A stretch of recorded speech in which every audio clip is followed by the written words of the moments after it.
الحمدللہ اللہ سبحانہ وتعالیٰ کا بے پناہ فضل و کرم رہا کہ ایک اہم موضوع پر آپ اور ہم یہاں جمع ہیں. یقیناً جو سلطان ہند عطائے رسول خواجہ خواجگان فخر ہندوستان میرے آقا غریب نواز رحمۃ اللہ تعالیٰ علیہ نے اپنے ارشادات میں فرمایا کہ 1000 نفلی عبادتیں ایک طرف، کسی انسان کی مدد کرنا ایک طرف. تو یہ آج جو منشأ وقف، جو زمین جس نے اللہ کے نام میں دیا اور وہ زمین اللہ کے نام پہ جب دی جاتی ہے تو اس کا محافظ بھی اللہ ہوتا ہے.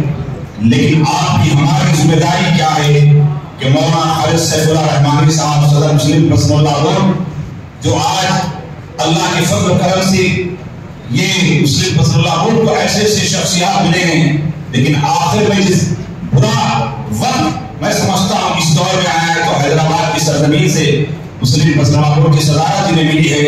انہیں بہت زیادہ ذمہ داری ہے. میں ایک دو تین باتیں کہہ کر بات کو ختم کروں. مولانا عمر عابدین صاحب مفتی صاحب نے میرے جو ان کے حکم پر یہاں کھڑا ہوں، اللہ کرے کہ میرے اس ادارے کو اور ترقی عطا فرمائے.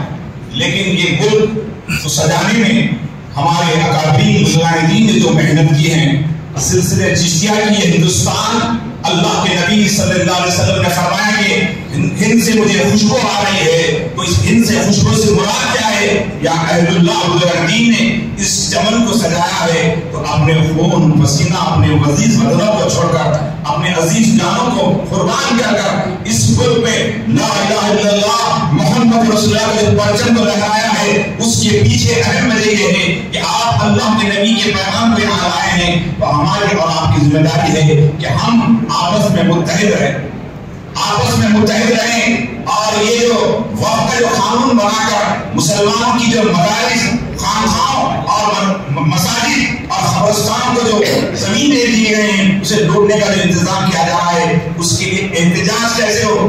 خالی جلسوں سے، خالی آواز پکار سے نہیں، ہمیں ایک منصوبہ بنانا ہوگا.